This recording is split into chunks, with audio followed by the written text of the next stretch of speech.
కోట్లు కూడబెట్టుకున్న సీవీఆర్ ధనదాహానికి పరాకాష్ఠగా నిలిచిన ఉద్యోగుల జీతాల ఎగవేత అతిపెద్ద ఉద్యమంగా రూపం దాల్చింది. జీతాల కోసం ఉద్యోగులు కార్యాలయంలోనే ఆందోళనకు దిగారు.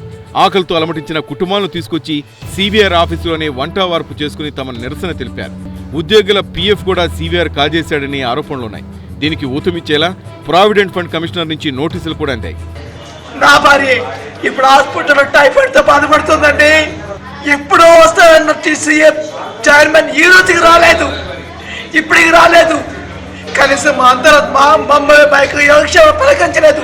అంటే సీఎం రాలే, చైర్మన్ రాలే. ఎంతమంది చూడండి, ఒక్కసారి చూడండి, ఎంతమంది చూడండి. 2013 నుంచి 2016 వరకు 3 కోట్ల రూపాయలకు పైగా చెల్లించాల్సి ఉందని ఈ నోటీసుల్లో పేర్కొన్నారు. పీఎఫ్ చట్టం నిబంధనలను ఉల్లంఘించిన మీపై చర్యలు తీసుకోవాల్సి వస్తుందని ఇమేజ్ బ్రాడ్కాస్టింగ్ కంపెనీ పేరుతో నోటీసులు పంపారు. ఉద్యోగుల ఉసురు పోసుకున్న సీవీఆర్ నోట్ల రద్దు సమయంలో మాత్రం బ్లాక్ మనీని బయటకు తీసి 3 నెలల జీతాలు ఒకేసారి ఉద్యోగుల అకౌంట్లలో వేశాడు. అంటే సీవీఆర్ దగ్గర డబ్బుంది, అంతా బ్లాక్ మనీయే. దీన్ని వైట్ చేసుకునేందుకు డిమానిటైజేషన్ సమయంలో జీతాలు ఇచ్చాడు. మళ్లీ యథా యజమాని తదా ఉద్యోగిగా మారిపోయింది ఈ పరిస్థితి. జీతాలు ఇవ్వడు, అడిగితే కార్లతో తొక్కిస్తానంటూ వార్నింగ్లు ఇస్తాడు. ఓ సీనియర్ జర్నలిస్టుకు 6 నెలలుగా జీతాలు ఇవ్వడంతో నేరుగా యజమాని సీవీఆర్ దగ్గరికే వెళ్లి అడిగాడట ఆ జర్నలిస్ట్. మరోసారి జీతం అని వచ్చావంటే అన్నీ కోసి చేతిలో పెడతానని హెచ్చరించాడట సీవీఆర్. ఉద్యోగులకు జీతాలేవని స్థితిలో సీవీఆర్ ఉంటే ఆయన రాజభవనం చూస్తే మనకు కళ్ళు తిరుగుతాయి.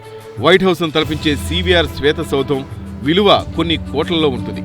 ఆ ఇంటి ముందు పార్క్ చేసి ఉండే 10 కార్ల విలువ కోట్లలో ఉంటుందని సమాచారం. తెల్లని వస్త్రాలు ధరించే నల్లకుబేడు సీవీఆర్ అక్రమాలకు మరో ధవళ వస్త్రధారి అయిన కేంద్ర మంత్రి అండదండలు ఉన్నాయనే ఆరోపణలు వస్తున్నాయి.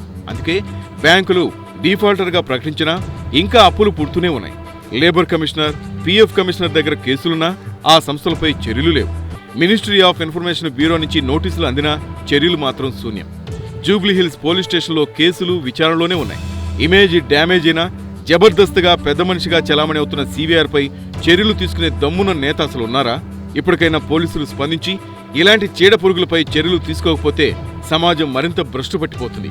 ఏది ఏమైనా బడాబాబులు బ్లాక్ మెయిలర్ సీవీఆర్తో తస్మాత్ జాగ్రత్త.